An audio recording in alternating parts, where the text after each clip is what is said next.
Obviously, there were no police officers. Holly said that you could see the storm door from where he was sitting. The storm door to get to the main door was not open. No one was at the door. No one. Not long after this, Kevin is at work and her dad is on the road as usual. Her and her mom are sitting in the living room playing Nintendo. And all of a sudden, her little brother comes into the living room and says, "Yes, mommy?" Her mom looks at him confused and she's like, "What?" And her little brother is like, "You just called my name." And she's like, "No, I didn't." And he was like, "Yes, you did. You yelled for me." And she was like, "No, I didn't." And then Holly was like, "No, she didn't." So they kind of push this to the back of their mind because they're like, okay, and they let it go. They go back to playing Nintendo and he goes back in his room and starts playing with a G.I. Joe. When all of a sudden, her little brother, Donovan was his name, comes running back in the room. And he's like, Mommy, there's a man outside my window and he wants me to come outside and play with him." Holly said that in this moment, her mom looked like she completely froze. And later on, her mom tells her that she went completely numb. Her mom slowly gets up. She goes to go into Donovan's room. And as she's walking into his room, she hears Donovan in her ear. There was no man at the window. Now, when her sister is old enough to babble out some words a year or two later, she would wake up screaming and crying in the middle of the night, saying that there was a man with red eyes in her closet. The creepy thing about this was is that she actually shared a room with her mom and dad. So she was seeing this creepy man in her mom and dad's closet. No, this is crazy. 2008, and now Kevin has moved out on his own. It's now just her, her mom, her stepdad, her little brother, and her little sister. She's 14 at this time, and one night they all decide that they're gonna go to Texas Roadhouse for dinner. Afterwards, they come home and they take their dogs out to go to the bathroom. Said they were little Pomeranians, they were really nothing to be afraid of, and they would normally just go outside as usual, go to the bathroom, and then come back inside with absolutely no problem. On this particular night, her stepdad took them outside in front of the house and they bolted towards the back of the house. Now, Holly said that there was actually a creek in the back of her house, so her stepdad goes and runs after them to go pick them up. Now, it's important to note right now that her stepdad is a big dude, big stoic dude, does not scare easily, and is just kind of intimidating himself. So her and her family are sitting inside when all of a sudden her stepdad runs in and he is bawling his eyes out. He is absolutely hysterical, and he says that something appeared to him. He was standing across the creek. It was black, about 7 feet tall, and had red, glowing eyes. Sound familiar? So he's absolutely losing his upper. Not exactly. But her mom seems to calm him down, and everything is okay. He is at least as okay as he can be for the time being. And everybody is safe in the house and they all go to bed. So now the next part of the story is a Saturday. Holly is just sitting in bed alone talking to her boyfriend on the phone. And all of a sudden the storm door flies open and she hears that bang, bang, bang again that her brother had heard previously. It was loud and fast, and this was around 1 a.m. She then eventually gets off the phone with her boyfriend after he tries to convince her that this is just a figure of her imagination, when she just sees a figure pacing back and forth in front of her. Oh no. She said that she was so scared that she couldn't move, she was sweating, and she was frozen. Now, a couple more things happened. Like, her sister got a little bit older and she started seeing the red eye man too. But things are actively starting to get a little bit more intense and darker and eviler. Is that a word? I do not know. Eviler. One terrifying night, she's on the MySpace alone in her kitchen. Everyone else is sleeping. It's about 4 a.m. when all of a sudden she sees her parents' bathroom light turn on, but she doesn't hear anyone get up. And all of a sudden she sees her stepdad slowly walking out of the room in like the creepiest, slowest manner. Doesn't really think anything of it, except for how slowly he's walking is a little creepy, until he walks into the kitchen and he just stares at her. Just stares. Okay. Before she actually looked up at him, she actually asked if he needed anything while he was just standing there. But he doesn't respond, and so she looks up and she sees him just standing there and his eyes are black. She said that he stood and stared at her for a couple of seconds, felt like a couple of minutes, before he just turned around and went back to bed with her dumbfounded. This would be the beginning of her stepfather's just downfall. And it gets darker, it gets scarier, it gets like bad. But we are at 8 minutes and 42 seconds right now, so I have to stop this video and make a part 2. Okay. This is part 2 of the scary story of Holly, of the haunting that actually led to a possible possession. Now, a couple things. There is a trigger warning because at some point in this story, and I'm not sure if I'm gonna have to make a part 3 or not, there is a fatality due to the possible possession. So, big trigger warning. Also, I have to do my makeup while we're talking about the story because I'm getting ready for a New Year's Eve party, so I'm sorry about that. So after the night that Holly saw her stepfather with the black eyes and he just walked back into his room, her mom and her stepdad's marriage Sure, he had makeup on. Deteriorate, sadly. He starts staying on the road, not calling, not coming home, just completely avoid it. They actually ended up filing for a divorce that summer. So they had to move out of the house that they were in, and they moved into their grandparents' house. After they moved into her grandparents' house, the activity actually completely stopped. But this definitely wouldn't last for long, because then they moved into a 3-story duplex and things just got worse. So for Holly's senior trip, instead of going somewhere fun with her friends, she actually decided to go to Oklahoma to visit her stepfather because she hadn't seen him in a while. She also wanted to visit Kevin because she hadn't seen him in a while either. And when she goes there, she's talking to Kevin one night. He goes, "Have you ever seen anything weird like following Dad around?" And she's like, "I have no idea what you're talking about." And he goes, Sometimes when he's walking around, I see a dark figure just following him around." And she goes, "What do you mean?" And he's like, "I see this dark figure. Sometimes I see it in the hallway. Sometimes I see it like behind him, but mostly I see it behind him, like following right directly behind him. And this spirit or whatever it is not good." And he says something that's absolutely chilling. And he tells her that sometimes when the dad is snoring, the snoring doesn't even sound human. So at this point, she completely breaks down and she's like, "Oh my God, like, yes, I've had so many experiences with him." And she tells him what happens over the summer, the whole black eye situation and everything else that she experienced. Now, we're going to skip to 2013 when she is living in the duplex, the 3-story duplex that I told you about. One night, her entire family is out of town. It is literally only her in her house. She's bored, she's just chilling, and she decides that she's going to order pizza. So she orders pizza and she's just chilling on the couch. And all of a sudden, she hears something in the basement. It is a blood-curdling scream coming from a woman. She's like, "Oh my God, what the hell is going on?" And her logical brain is like, "It's my neighbors. I have to call my neighbors and see if they're okay." So she calls her neighbor and she's like, "Hey, are you okay?" And the neighbor is like, "Honey, I've been at work this entire time. I have not been home. I have no idea what that is." So at this point, she was absolutely terrified and she was like, "Oh my God, I am not staying here anymore. I'm going to my grandparents." And that's exactly what she did. She went to her grandparents for the rest of the time that they were not at home. So her mom gets home and she's actually like, "You know what? I'm just going to tell my mom what happened, and we need to get some paranormal investigators in here because this is just getting out of control." So that's what she does. She talks to her mom about it, and then her mom tells her something chilling. Her mom tells her that sometimes when she's down in the basement doing laundry, that all of a sudden she'll hear someone growling in the back of her ear. So Holly and her mom are like, "Nope, that's okay. That is I would not go there. Calling a paranormal investigator." They call a paranormal investigator, and the paranormal investigator actually brings a sensitive over, a medium. And the medium goes through the house, and as soon as she gets to the basement, she starts to get incredibly nauseous, and she actually can't stay in the basement. She has to go upstairs. Medium then takes her mom and Holly upstairs, and she's like, "Listen, I have to tell you something. There is something wrong with your husband. There is an entity that is following him, and this entity is not good. And it unfortunately has been following him from a past life." She then turns and looks at Holly and she says, "You have a protector, and this protector is a woman, and the woman does not like to see you sad." She tells her that she has been there for her in instances that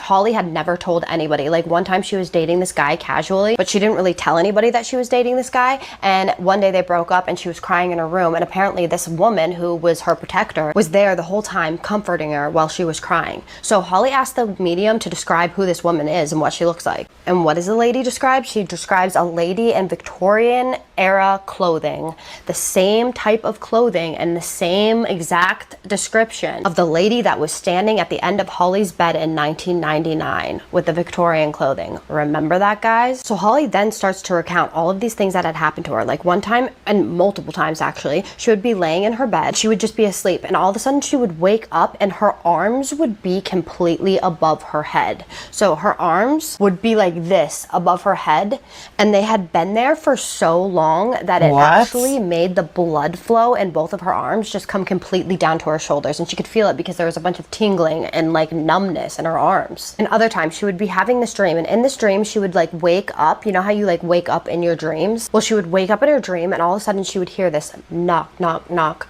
3 knocks. This actually happened to Holly on multiple occasions where she would have this dream of these 3 knocks, and it would always be 3 knocks. So Holly looked up what 3 knocks meant, and if you know anything about the Holy Trinity, you know that 3 of anything is actually mocking the Holy Trinity, and she was having these dreams on multiple nights. But then her mom would have these experiences where she would wake up and all of a sudden she wouldn't be able to move. All of a sudden she would just hear growling in her ears, like just growling right behind her ears. I can't even imagine this. She could not move at all. And this happened on multiple occasions. I don't know, something is going on with this mother and the growling, and I think it's probably because she's so close to the stepfather. That's just my thought on it. Her sister also started seeing these shadows like all over the place. She would see them in her closet, she would see them in her room. And this really terrified the family because they're like, what the hell is going on? And does this have everything to do with their stepfather? And it turns out that it probably does. Now, unfortunately,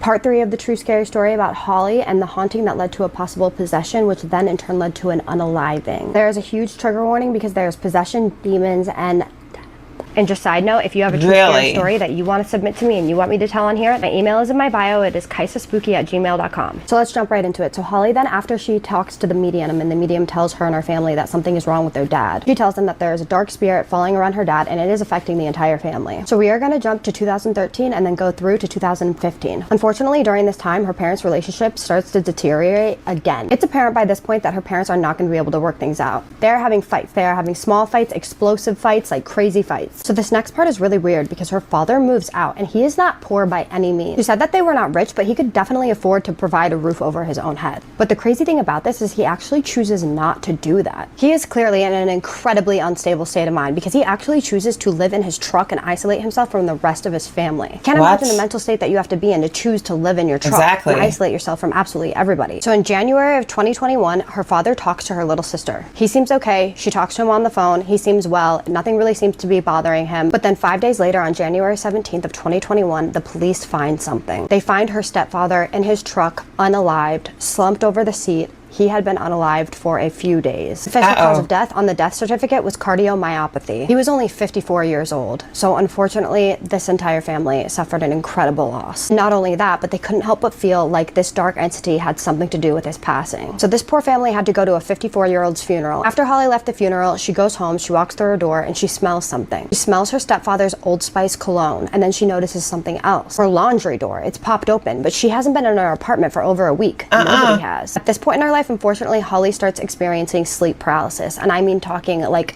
sleep paralysis for about a year. It would always be when she was lying on her back, normally is how it is, and she would distinctly feel something crawling on her bed, just crawling like this, just on her bed. To get out of the sleep paralysis, she would just start reciting the Lord's Prayer over and over again in her head, and it would actually work. It would go away. After about a year, she moves into her grandparents' house, so she had actually moved out of her own apartment. At her grandparents' house, the sleep paralysis stops, and so does any paranormal activity whatsoever. Now, you may be wondering why. Why is it always at her grandparents' house that everything always stops? And Holly thinks it's because her grandparents' house is regularly prayed over, like the entire house. She knows and believes that God protects them there because of the prayers and because of their belief in God. At the end of the day, Holly cannot get over the fact that her father had died over something that was so sinister. She truly believed that all of the deterioration, all of the mental downfall that he experienced was definitely because of this dark spirit that was following him. It's truly scary to believe that if you are not protected enough, that you could possibly be unalived by something that we can't even touch or feel. Yeah, like, what do you do about scary. that? What do you do in that situation? It's so scary. It's chilling. So you guys, protect yourself at all costs. Pray every day, recite the Lord's Prayer if you're scared, and try to keep God in your life. I'm most definitely not trying to throw religion down your throat because I am not religious. I'm just a spiritual person. But I do believe that protecting yourself spiritually is absolutely necessary. Y'all ready for another creepy ass story time? I don't know. Are y'all ready? We decided to pay our little club a visit. And sadly, this is the last night I ever saw my friend. This takes place in Los Angeles, California. I'm 19 years old. I've been dancing for about a year at this point. And I've got one really good girlfriend. This is before I met Carmen. Her name is Aranza.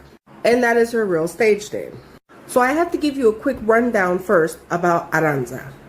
Aranza is from Brazil. She is a widower, lost her husband in a tragic car accident.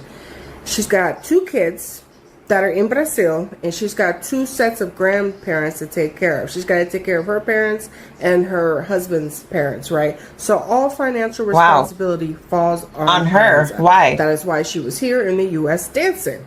Now, Aranza is very religious. I know. Don't fucking say nothing. Just because we're dancers doesn't mean we don't love Jesus. I met her 2 months into dancing, so like 10 months total, right? She went to church every Sunday, didn't swear, didn't drink. She didn't have a mean bone in her body. Like very nice girl. And she always expressed guilt.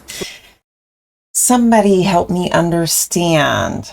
If you are going to church, how can you bring yourself to go and do this type of behavior? Yes, I know, to make money, but there's other ways that you can make money. And yeah, besides defiling yourself. Just saying. I don't know.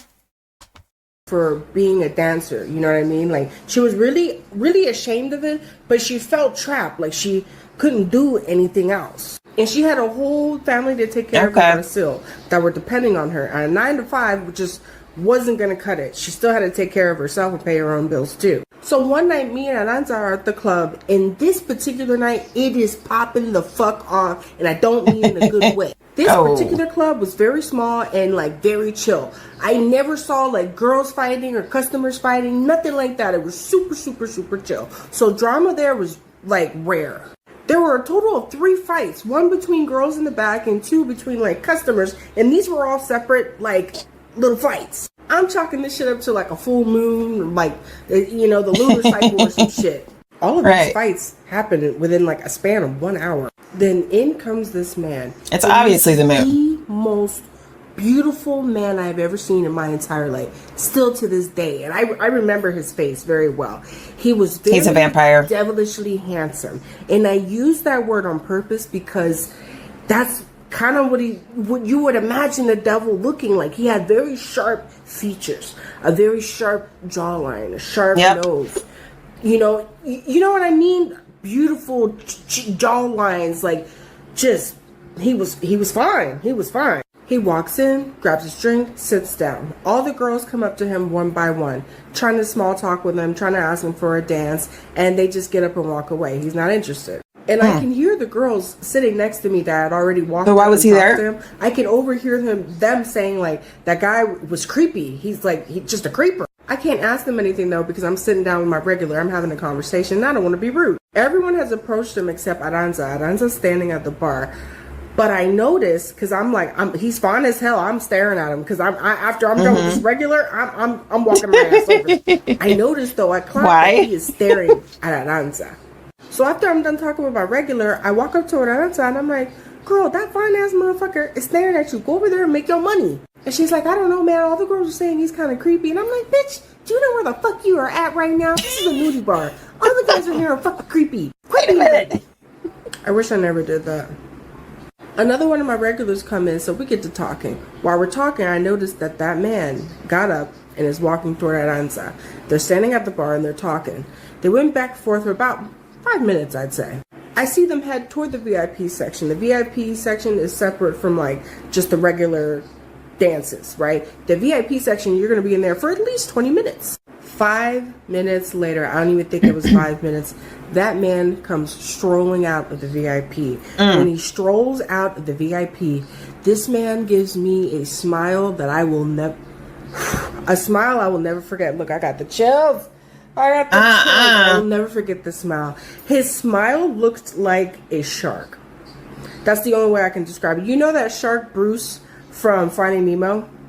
That's what that fucking man looked like. That was that smile he gave me. Instantly, my stomach is in my ass. I feel like throwing up. I race back there because I know something is wrong. I'm thinking something happened. They should have been back there for at least 20 minutes. I'm thinking he SA'd her or like physically assault. I don't fucking know. I'm thinking he hurt her. I kicked my heels off and everything and booked it back there because I wanted to get back there as fast as possible so he wouldn't get away just in case he did something crazy to her. So I get back there and she's sitting in the booth, right? I'm looking at her and she's like catatonic. Bitch, you know what the fuck I mean. She's stuck. She's just stuck. She's got like the fucking 1,000-yard stare. She's like looking past me. She won't talk to me. She won't fucking say anything. I'm scared. I'm like tapping her cheek and shit. I'm doing that for like 5 fucking minutes. I'm examining her body. I don't see any signs of assault. Like I don't see any injuries. I don't see her like bikini. Is this real? Like that. So I'm like, what the fuck happened? She fucking snaps out of the shit, right? And she just pushes me. She pushes the fuck out of me and I fall over. I'm like, bitch, what the fuck? She jumps up and takes off running to the fucking dressing room. By the time I get my ass up and take my ass to the dressing room to see what the fuck is going on, this bitch damn near tackles me, like on her fucking way out.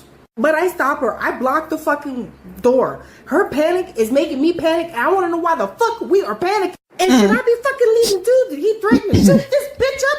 Tell me what the fuck? This lady looks me dead in my eyes and tells me, and I quote, I saw hellfire in his eyes and we need to repent. You saw what? She pushes past me and leaves in the middle of her shift. Oh. Now I'm stuck. Like a fucking deer in headlights.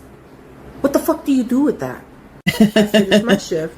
For the next 3 days, I'm calling her. I'm going straight to voicemail. I'm texting her. No response. On the 4th day, I go to her apartment. I've been there a million times. We were friends. I get to the apartment. I'm knocking at the door. I peer through her window because I want to know if she like fucking hiding from me or something. And my fucking heart sinks. Everything is there like normal except her pictures. She had pictures of her family all over the walls. And when I saw that they were missing, I knew she was gone.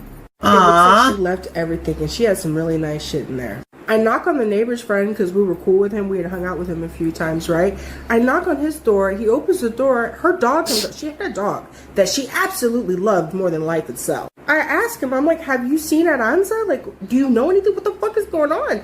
He's like, yeah, she came over here a couple nights ago. Asked me if I could if I wanted the dog, she had to go home to Brazil. And I'm like, what? I was both stunned, I was sad, I lost my friend, but also like terrified because I knew she fucking saw something to have been so fucking scared to just up and leave like that. You leave the fucking country, like, what did you see? I know she saw the devil. I know he was the devil or a demon. He was something. He was something fucking scary. He was something. And I believe wholeheartedly that night, the veil was like super thin. And him, like all those fights breaking out right before he comes, you know what I'm saying? Like that energy, that chaos that the devil brings or that demons bring, like that's what that was. That was like kind of his announcement. Right. Because after he left, I finished my shift. The shift, peaceful. Nothing popped off. Only right before he came. I think he was there with a mission. I think he was there specifically for Aranza. And I hope this video somehow makes it to Brazil. Aranza, if you see this, I miss you. Just let me know you're okay, girl. What happened? This is my story time on why I believe in Kala Jadoo. Now, I'm not going to put in every single detail. That's because, you know, you don't need to put that all in the air. I'm just going to kind of tell you guys my experience. So when I was little, well, not so little, kind of like preteen or whatever, I was a rebel. But there was someone around, and she was evil. Her presence was evil. She did pujas that were just backwards. It wasn't regular, normal pujas. And every time I was forced to participate in these pujas, I felt very offsetting. I felt uncomfortable. I felt very anxious, and I didn't have anxiety back then. I always felt like my heart was like sinking to my stomach while I'm sitting there listening to what's going on. I didn't feel welcome at all. And one time, a bird flew into the window during the puja, straight up just, and fell. And when that happened, the lady who I'm speaking of was like, oh, they're communicating with us. And that scared the shit out of me. And I remember I used to walk to school and whatnot, and I would have crows following me. I know this sounds crazy, but just listen. I would have a crow follow me to the bus station, and then I would stop, and then that crow would be there. And it's not like, oh yeah, I know the exact texture of this crow or whatever. I just felt it. Once again, this might sound crazy, but trust me, when you know, you know. Crows, for some reason, were always around me. I felt like I was being watched 24/7, and I felt very uncomforting. It literally felt like someone was watching me through the crow eyes, as if I was being stalked, as if they wanted to know what I was doing, who I'm with, what I'm talking about.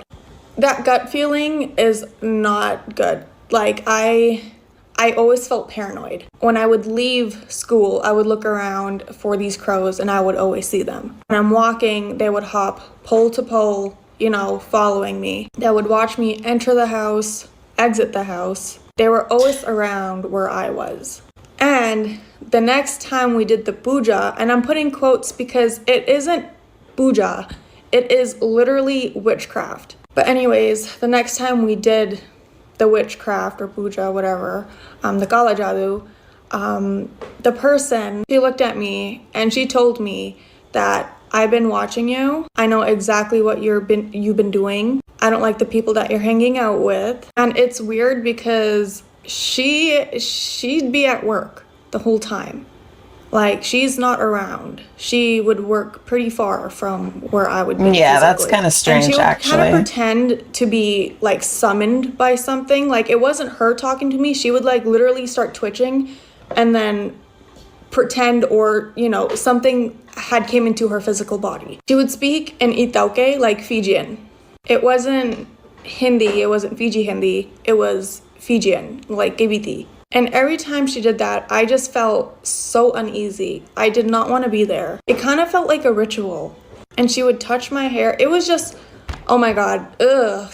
Ever since I disconnected myself from these people, I haven't had, like, the amount of crows that I used to see, I barely see crows. Oh. I do not feel anxious. So she was watching you through the birds. That I used to. It's almost like my personality was being drained at the time. Like, I didn't know who I was. I felt like I was being watched all the time, whether I'm sleeping, whether I'm up, whether, like, whatever it was. And I would tell my grandma. It's a little bit creepy. I'd tell my Aji about it, and she would be like, yeah, trust me, like, we've been knowing this. Anyways, I can't get too much into detail, but years later is when her true colors got exposed. And people refused to have her in their homes. People refuse to have communication with her. She is now balding. If you're an evil person, it will catch up to you physically. It will. Now, she always had, you know, bad thoughts regarding me and my mother. She wanted me and my mother to have a downfall. She prayed the worst for us. And I would have nightmares, and it felt so real. It wasn't even like a dream. It was kind of like a vision almost, like a manifestation almost, when I just have my eyes closed, of her doing things at a different location and sending those, you know, prayers to people. Like as if she's a witch trying to target people through evil spirits. And this is just like, you always have to trust your gut. Like I was forced to be a part of this. I wasn't willingly wanting to. Oh. And I am so glad. How were you forced? I am as far as fuck as I can be from these people. Because I promise you, I wouldn't be the same person I am today if I stuck around.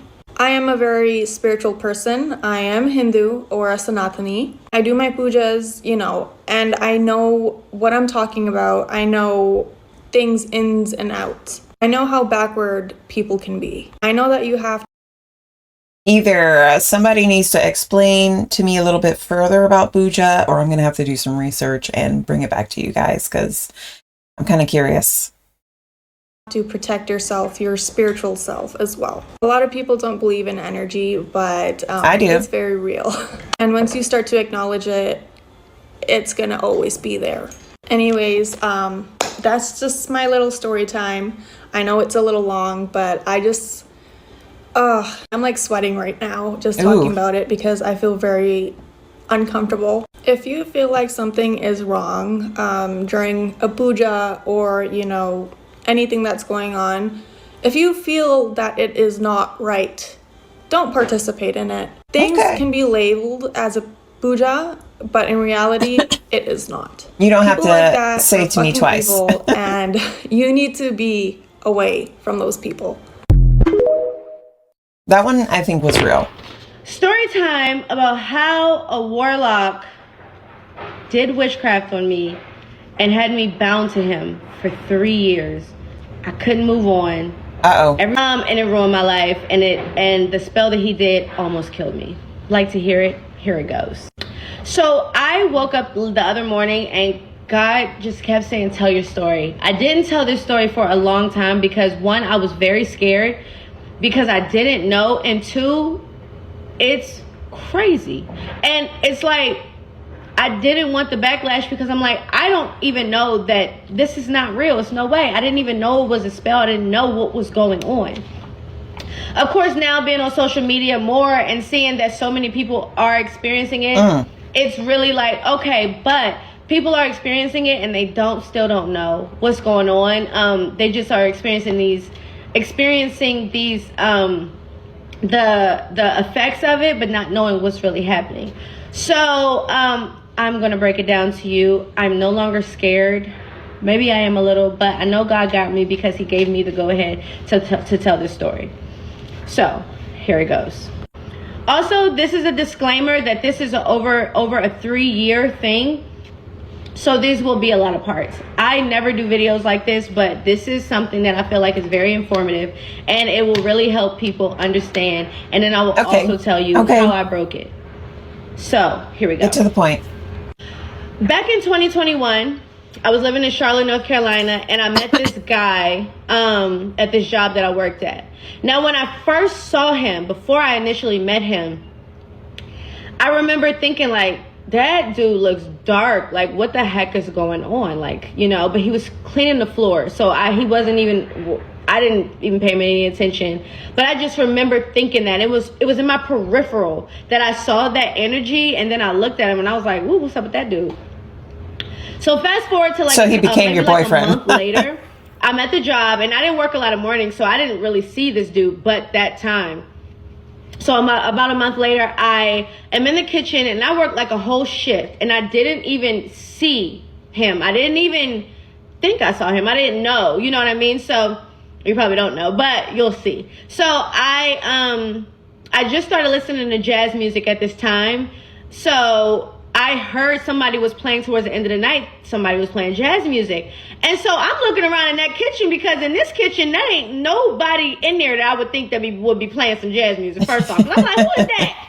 You know what I'm saying? So he like, his voice, like, bro, I used to, like, when I first heard his voice, I was like, ooh, who is that? To the point where I didn't even put the two together. I didn't even realize that the dude that I first saw was this dude. Total night and day.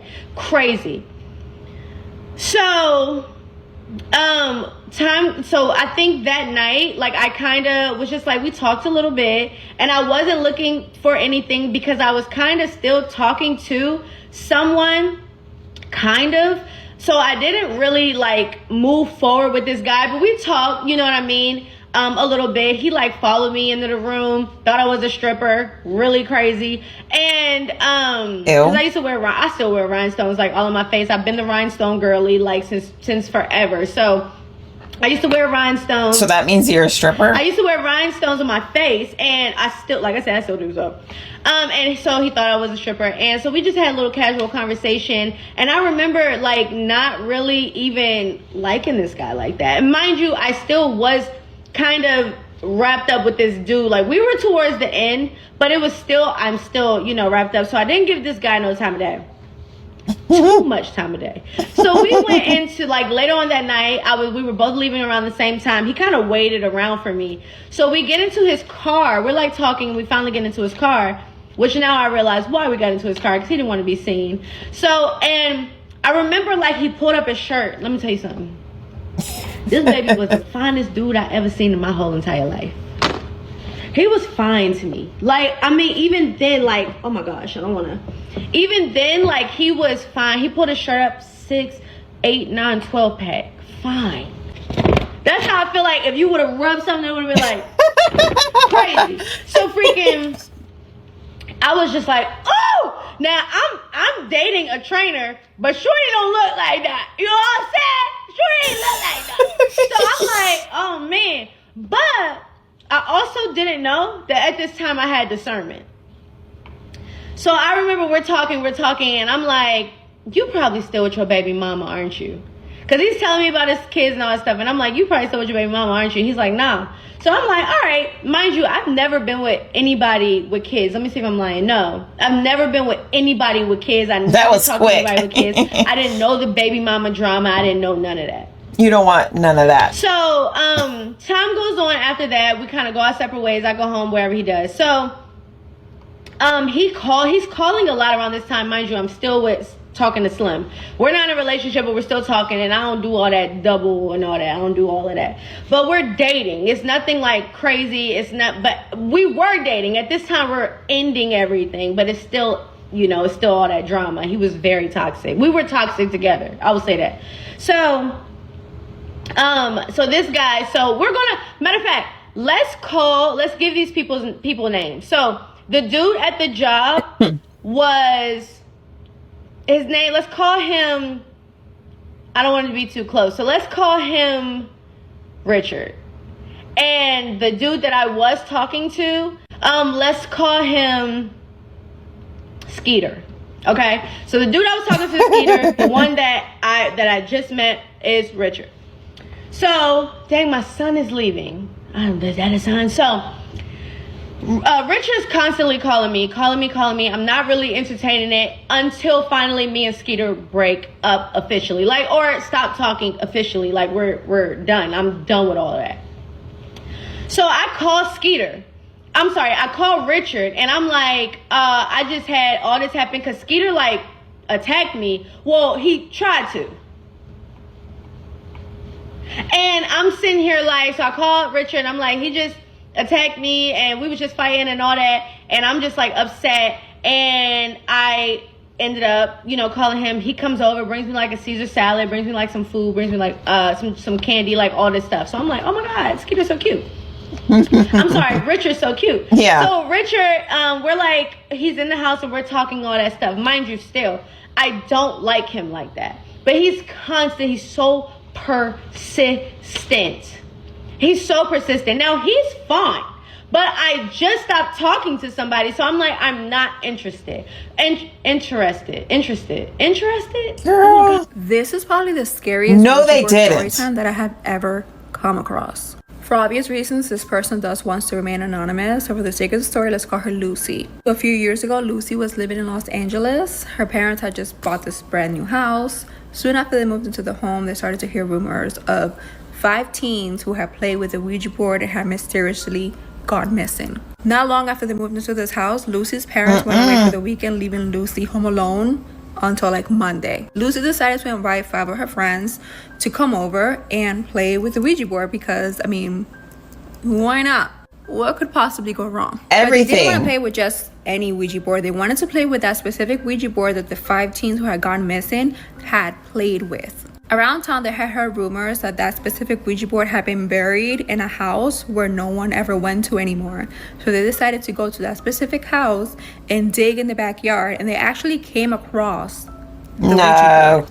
Even though the Ouija board was very worn down and faded, they were still able to use it. They decided to head over to Lucy's house since she was home alone. They set up the whole scenario. They lit up candles. They sat around it, and they started. At first, they were a bit skeptic because nothing was really happening. They decided to ask the board, is anyone there? And nothing happened. Just when they were about to just kind of give up on the planchette moved to yes. They were thrilled, but scared at the same time, decided to continue asking the board questions. They asked the board what their name was, and the board answered with the name Annie. Annie went ahead and let them know that she had actually died in the same home where Lucy was now living at. They asked her how she died, and Annie answered, fire. Once she started to talk to them, the air around them became extremely cold, and they could sense the atmosphere had shifted. Feeling I gotta get out of there. Room starting to weigh down on her, the candles that they had lit up started to flicker. Then they heard a loud bang on the wall. One of the friends ended up looking to the side, and they saw the silhouette of a woman standing there staring right at them.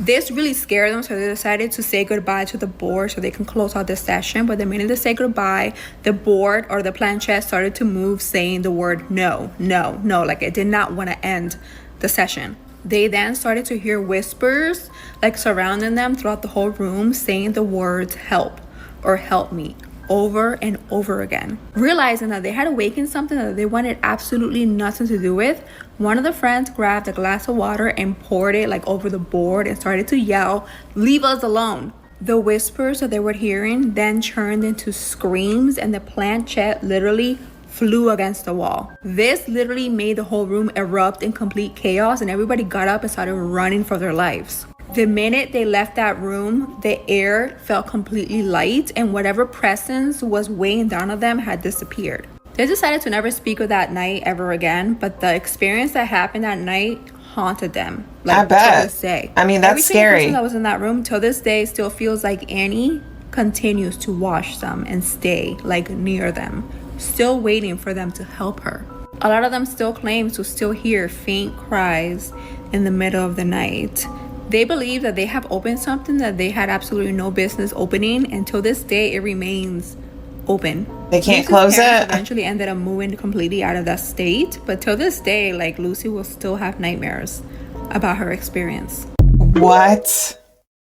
Tonight's true scary story is about demons, and you need to protect yourself before watching this video. I mean it, because this one is intense. Please excuse my appearance. I just got a spray tan and I can't wash it off yet. Okay, so let's get started. Tonight's submitter's name is Melanie, and the little backstory on her is important because she has 3 different tribes in her bloodline, Native American tribes, and that is Choctaw, Cherokee, and Eskimo. By the way, Melanie does not want to be tagged, but she will be in the comments if you guys have any questions or comments for her. Her grandfather was the chief and shaman of her Cherokee tribe. Every woman in her family has been a sensitive, including her. She has had several terrifying experiences, and she has had an experience with one particular entity that is absolutely terrifying. I have to skip over some things because it will be too long for TikTok, but I can put the full story on my YT if you guys want. Just drop in the comments. At the time Melanie had about 15 or 16 years old, she had seen several things. She had seen shadows, creatures, things out of the corner of her eyes. She had felt feelings, temperature drops, all those types of things. So she was very used to the paranormal at this time. One day in particular, when she was 15 or 16 years old, she was doing laundry in her laundry room. This is in Arkansas, by the way. So she goes to turn around after she's done doing the laundry, and the laundry room is in the garage. She goes to leave the garage. As she's leaving the garage, she sees a misty shadow in the corner of her eye. She immediately knows what it is, and she just says to herself, "You are not welcome here."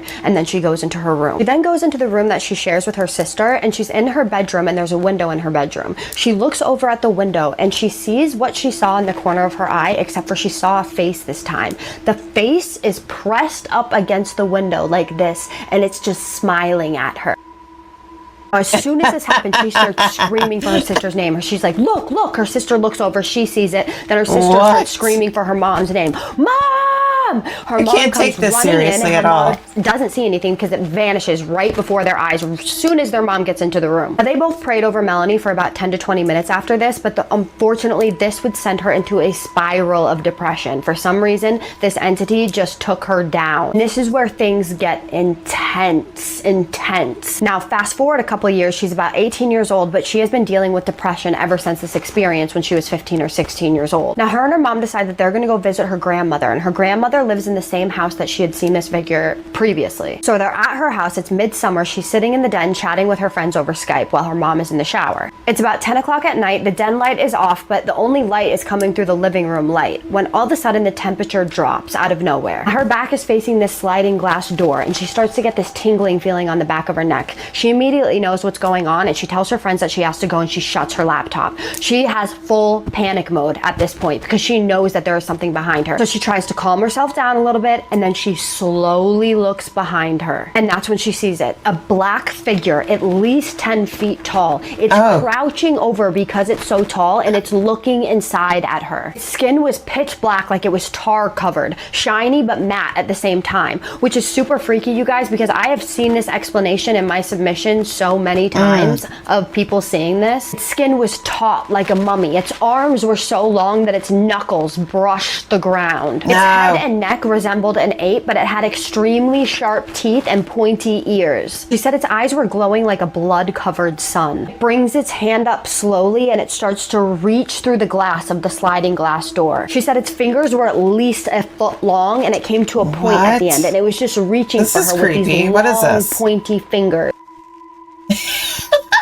She's done. At that point, she realized that she had been frozen, and somehow she calmly just gets up and walks away as calmly as she can. Girl, good for you. I would be freaking out. She went to this reading desk that was against the wall, and she just sat there and she hid there until her mom got out of the shower. She was absolutely petrified, frozen with fear. Her mom comes over. She tells her mom what happens. Her mom goes over to the window. She checks the window, and she slowly closes the blinds. She then walks back over to Melanie, and she gives her a hug. Melanie said she was so terrified that she didn't even realize that there was tears coming out of her eyes. They then call a family member of hers that studies demonology and has been ordained by the church. He comes over. His name is JC. That's what we're going to call him. And he just prays over her and smudges everything around her. He also stays up with her all night long because she cannot sleep. She had explained absolutely every detail to him about what this creature looked like and about what it did. And he researched it, and he did find out that it was a demon. Now, I emailed her back and asked her what demon, so I will let you guys know. If you want to know, drop it in the comments, because I want to know which one it was, if he was able able to find out which one. She said that she didn't see this thing for another 5 years, but she did end up seeing it again 5 years later when she was married to her husband in Fort Worth, Texas.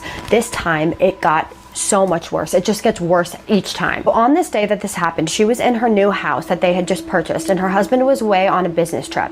Now, she went into the garage because she had to look for something. As soon as she got halfway to what she was looking for, she all of a sudden sees this black mist form in front of her, and then she sees red eyes in it. She immediately starts to recognize what this is. It's at the garage bay door, and she freezes in her steps. She knows what it is. It's the creature from Tuscan, where her grandmother's house was. After she recognized it, it starts to form into what it was before, except for this time she can see more detail. It starts to grin this Chester-like smile. It has these sharp, pointy teeth. It bum rushes her. She spins around. She runs to the door. She can literally hear this thing following behind her. She slams the door shut, and she can't get it shut because it has stopped her from getting shut. She feels this big bang on the door, and it's whatever it is trying to get in. She said that when it hit the door, it literally moved it like 3 inches. So she's against the door at this point, and she's just yelling, "You are not welcome here. I command you to leave this place and never return." And it laughs this blood-chilling cackle.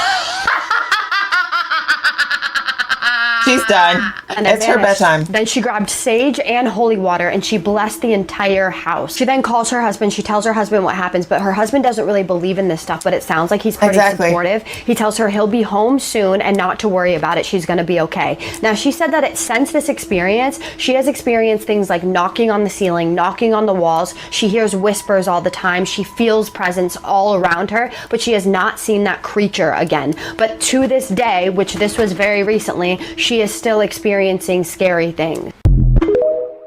You guys, I mean, it's a little bit creepy that one of my lights just randomly went off during this video. Ouija board story time. If this is the type of content that you're into, feel free to follow along. I post a story every single day. The person who submitted this wishes to remain anonymous, so let's call her Sophia. When Sophia was about 14 years old, her sister, and a couple of their friends decided to start playing with the Ouija board. At first, they didn't think anything of it. They had actually come into contact with a 12-year-old boy who had drowned. Due to this, they of course felt sympathy for him.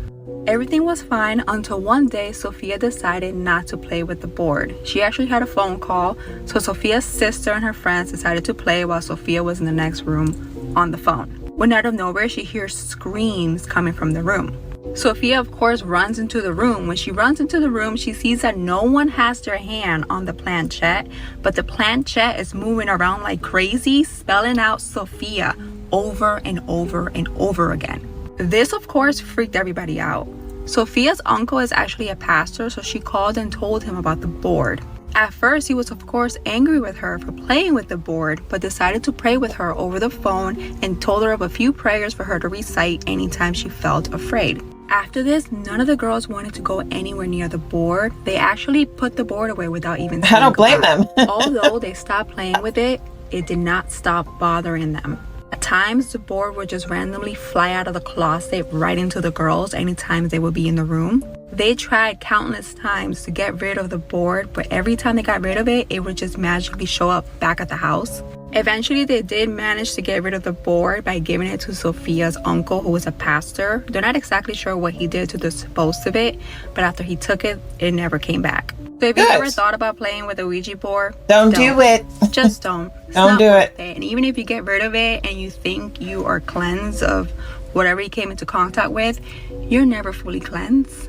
These things remember you. They remember your face. They remember your name. Ew. And even if they're dormant, they never stop following you. That's enough. That is enough for me, you guys. If you enjoyed this video, please let me know in the comments below, and I will see you in the next one.